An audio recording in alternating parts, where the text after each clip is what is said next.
Brought to you by DistroKid. DistroKid has a few ways of enhancing your music for the best listener experience. If you head to the Goodies tab and click Enhance Your Music, you can do things like add lyrics, add credits to list the people that helped you with your music, and even get some feedback from Dave, their AI music analyst bot. This is the future. If you're planning on signing up, use the code below and save 7%. Hey guys, my name is Jade, and in this video we're going to be looking at the FX8 Pro by Happy Nerding. You might be familiar with the smaller brother, the FX8, which is actually their first effects unit. They also have the FX8 XL, which gives us more control over CV, but this guy has 200 slots for effects. Not only that, but we also have more CV control, a beautiful screen that lets us know everything that's going on, and these nicely spaced out knobs. So let's go ahead and patch this baby in because this thing sounds beautiful. I'm going to go out of my odd and even into the left and right inputs, and then out of the inputs into the data. Then out of the data into my mixer. I'm going to use a little cable tie to get these out of the way, and I'm going to sequence ring with the Varigate 4 Plus. We're going to send gate out into the strum and CV into the volt per octave. I'm going to set this to my first effect. I'm going to turn the wet all the way down just so we hear the dry signal. But first I need to make some changes on my rings because I had everything all the way to the left. Here we go.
That was the Reverb Black Hole, which is one of my favorites. It's a reason why it's the first one. Let's just check out all these effects. I'm not going to interrupt and keep talking, but I did want to send some CV. So we're just going to do that randomly as we're feeling it. Probably change up our sequence every now and then so things don't get too monotonous. But yeah, let's do this.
probably the only reverb pedal you'll ever need. Seriously, like there's so many gorgeous reverbs, and they're even like modeled on like cloud, the big sky. Like if you go on their website, you can see all of the effects and what they're modeled on. They even have a lo-fi junkie in here, so this is the ultimate effects aid. The smaller one can only hold 32 effects, but you can switch them out. So, you know, you're not really tied. You pick your favorites, you load them up, and that's it. But this effects aid Pro, let's switch up our voice so we can get some other sounds going on here, because rings, you know, can get a little ringy. So let's go ahead and let's check out Plonk, my other favorite voice.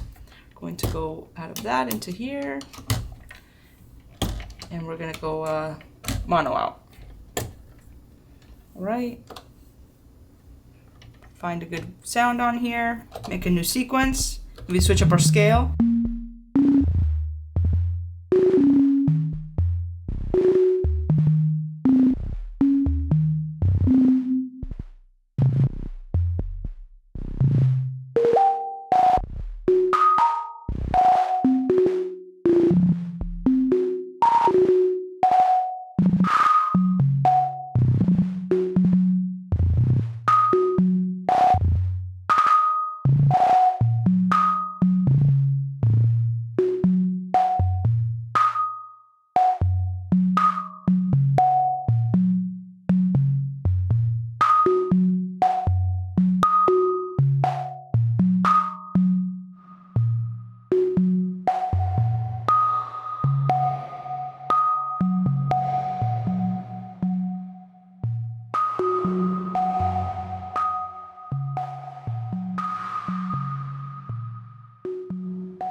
I didn't even do it on purpose, but when we hit that 50, we went from reverb to the delays, and then near the end, it got like way more experimental. I think what it was doing is it was playing a drum sample on top of our audio sample that was being triggered by our audio signal, so that was pretty cool.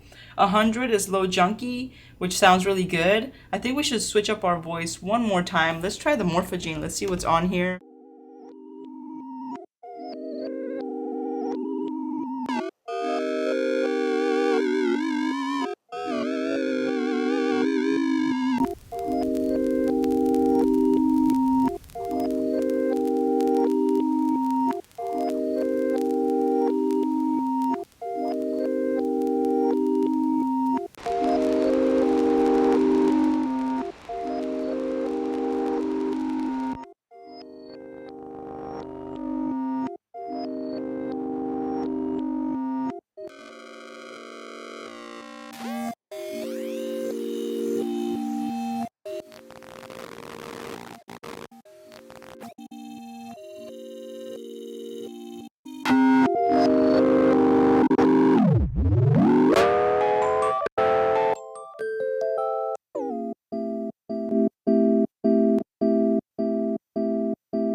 And those were the 200 effects on the FX8 Pro. It seemed like after we hit 100, we started getting into like the pitch shifters and the filters and the useful utilities. Like we even had a tuner in there. So very powerful, do it all in all module. Let me know what you guys thought in the comments below. That was definitely a long video, but I really wanted to show you guys like all the things this thing is capable of. And again, if you don't like certain effects on here, you can unload them, load the ones that you like in the firmware. All you have to do is go to the website, go to the app, and download the sounds that you are actually going to use with this thing, because it does have a lot of memory compared to the smaller ones. That's it for today, guys. I hope you enjoyed this video. If you like what I do, consider becoming a patron. You get downloads to my patch notes, all of my music, exclusive content. If you don't want to become a patron but you want to support the channel in a different way, you can do so by becoming a YouTube member or by checking out any of the affiliate links below. Stay fly, guys, and I'll catch you in the next one.